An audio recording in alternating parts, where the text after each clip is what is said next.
No YouTube hoje eu vou mostrar como fazer o nosso protetor no Minecraft e o boneco de neve. Bom, é muito fácil e simples. Para você fazer o nosso protetor você precisa de blocos de ferro, cabeça de abóbora, e você faz assim, coloca um em cima do outro.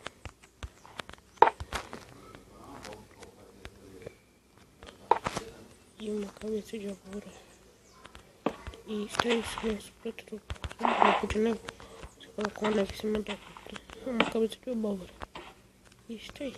Bom, tem que sair daqui que o meu aplicativo grava pouco. Então, é nóis.